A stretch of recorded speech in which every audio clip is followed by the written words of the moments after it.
ರೈತರ ಪರ ನಿಲ್ಲಬೇಕಾದ ಸಚಿವರು ಮೋಸಗಾರರಿಗೆ ಕೈ ಜೋಡಿಸಿದ್ದಾರೆ.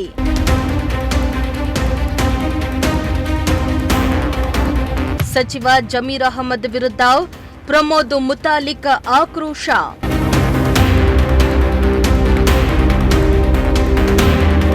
ಎಸ್ ವೀಕ್ಷಕರೇ, ಇತ್ತೀಚೆಗೆ ತಾನೇ ಜೋಳದ ವ್ಯಾಪಾರಿಗಳಿಗೆ ಹೈದರಾಬಾದ್ ಮೂಲದ ವ್ಯಾಪಾರಿಗಳಿಂದ ಮೋಸ ಆಗಿತ್ತು.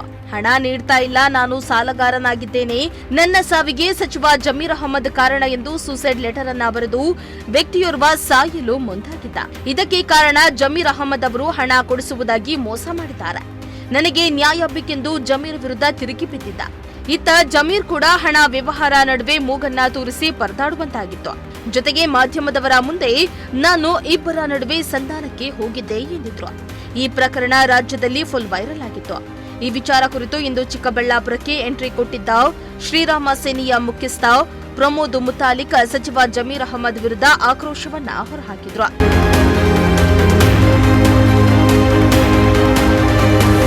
ಹೌದು, ಇಂದು ಚಿಕ್ಕಬಳ್ಳಾಪುರಕ್ಕೆ ಹೋಗಿದ್ದ ಪ್ರಮೋದ್ ಮುತಾಲಿಕ್ ಮಾಧ್ಯಮದವರೊಂದಿಗೆ ಮಾತನಾಡುತ್ತಾ ಸಚಿವರು ಜೋಳದ ವ್ಯಾಪಾರಿ ಜೊತೆ ಸೇರಿ ಮೋಸಗಾರರ ಜೊತೆ ಸೇರಿ ಅನ್ಯಾಯ ಮಾಡ್ತಿದ್ದಾರೆ.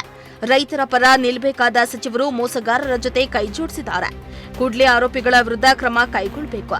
ರೈತರಿಗಾಗಿರುವ ಅನ್ಯಾಯವನ್ನ ಬಗೆಹರಿಸಬೇಕು ಎಂದಿದ್ದಾರೆ. ನನಗೆ ಅವರು ಕಾಂಗ್ರೆಸ್ಸೋ JDS BJP ಅನ್ನೋ ಪ್ರಶ್ನೆ ಇಲ್ಲ.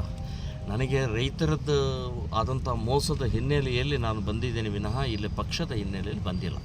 ನಾನಿಲ್ಲಿ ಸುಧಾಕರ್ MP ಅವರು ಕೂಡ ಇದಕ್ಕೆ ಜವಾಬ್ದಾರಿನೇ. ಅವರು ಸಂಬಂಧಪಟ್ಟಂಥವ್ರು, ಅವ್ರನ್ನೂ ಗೆಲ್ಲಿಸಿದ್ದಾರೆ, ರೈತರೇ ಓಟ್ ಹಾಕಿದ್ದಾರೆ. ಅದಕ್ಕೆ ಅವ್ರಿಗೂ ಹೋಗಿ ಮೆಮೊರಂಡಮ್ ಕೊಟ್ಟಿದ್ದೇನೆ. ನೀವು ಎಲ್ಲರೂ ಇಲ್ಲಿ MP ಇಲ್ಲಿ MLA ಅವ್ರಿಗೂ ಹೋಗಿ ಭೇಟಿ ಆಗ್ತಾ ಇದ್ದೇನೆ, ಅವ್ರ ಜೊತೆ ಮಾತಾಡಿದ್ದೇನೆ ಫೋನ್ನಲ್ಲಿ.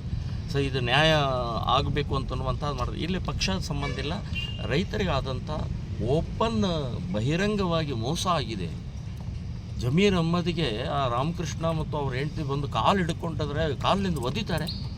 ಯಾಕೆ, ಏನಾಗಿದೆ? ಸೊಕ್ಕೇನ್ರಿ? ಏನು ಮಾಡ್ತಾಯಿದ್ರಿ? ಯಾರು ನೀವು? ಸೊ ಇದು ಈ ವರ್ತನೆ ಭಾಳ ಗಂಭೀರವಾಗಿ ತೊಗೊಳ್ಬೇಕಾಗತ್ತೆ. ಮತ್ತು ರೈತರು ಕೂಡ, ರೈತ ಸಂಘಟನೆಯವರು ಕೂಡ ಹೋರಾಟವನ್ನು ಮಾಡ್ತಾ ಇದ್ದಾರೆ. ನನ್ನ ಸಂಪೂರ್ಣವಾದಂಥ ಬೆಂಬಲ ಇದೆ. ಆದರೆ ನಾವಂತೂ ಇದನ್ನು ಪೈ ಟು ಪೈ, ಒಂದು ಪೈಸಾ ಕೂಡ ಅವರು ವಾಪಸ್ ಕೊಡೋವರೆಗೆ ನಾವು ಅವ್ರ ಜೊತೆಗಿದ್ದೀವಿ. ಬಡ್ಡಿ ಸಹಿತ ಕೊಡಬೇಕು ಅಂತನ್ನುವಂಥದ್ದು ನಾನು ಹೇಳ್ತಾ ಇದ್ದೀನಿ. ಅಮೌಂಟ್ ಕೊಡಲಿಲ್ಲ ಅಂದರೆ ಏನು ಮಾಡ್ತೀವಿ? ನಾವು ಹೋರಾಟ ಮಾಡ್ತೀವಿ. ಅದು ಈ ಹೋರಾಟದ ನಮ್ಮ ರಾಜ್ಯ ಅಧ್ಯಕ್ಷರಿದ್ದಾರೆ, ಅವ್ರ ಜೊತೆ ಕೂತ್ಕೊಂಡು ಚರ್ಚೆ ಮಾಡಿ. ಇನ್ನು ದೆಹಲಿಯ ಕಾರ್ ಬ್ಲಾಸ್ಟ್ ಪ್ರಕರಣದ ಕುರಿತು ಮಾತನಾಡುತ್ತಾ ಪ್ರಕರಣದ ಹಿಂದೆ ಇರುವ ದೇಶದ್ರೋಹಿಗಳನ್ನ ಶೂಟ್ ಮಾಡಬೇಕು. ಅವರನ್ನ ಜೈಲಿಗೆ ಹಾಕಿದ್ರೆ ಪ್ರಯೋಜನ ಇಲ್ಲ. ಪಾಕಿಸ್ತಾನ ಜೀವಂತವಾಗಿರುವ ತನಕ ಇಂತಹ ಪ್ರಕರಣಗಳು ನಡೀತಲೇ ಇರುತ್ತವೆ. ಈ ಪ್ರಕರಣವನ್ನ ನಾನು ತೀವ್ರವಾಗಿ ಖಂಡಿಸುತ್ತೇನೆ ಎಂದು ಆಕ್ರೋಶವನ್ನ ಹೊರಹಾಕಿದ್ರು. ನೋಡಿ, ದೆಹಲಿಯ ಬಾಂಬ್ ಬ್ಲಾಸ್ಟ್ ಆಗಿದ್ದು ನಾನು ಖಂಡಿಸ್ತಾ ಇದ್ದೀನಿ, ವಿರೋಧಿಸ್ತಾ ಇದ್ದೀನಿ.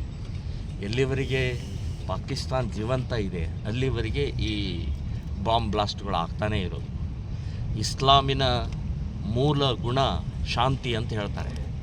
ನಾನು ಭಾರತ ದೇಶದ ಮುಲ್ಲಾ ಮೌಲ್ವಿಗಳಿಗೆ ಮತ್ತು ಎಲ್ಲ ಈ ಸಮಾಜದ ಮುಖಂಡರಿಗೆ ಕೇಳ್ತಾ ಇದ್ದೀನಿ, ಇದೇನಾ ಶಾಂತಿ?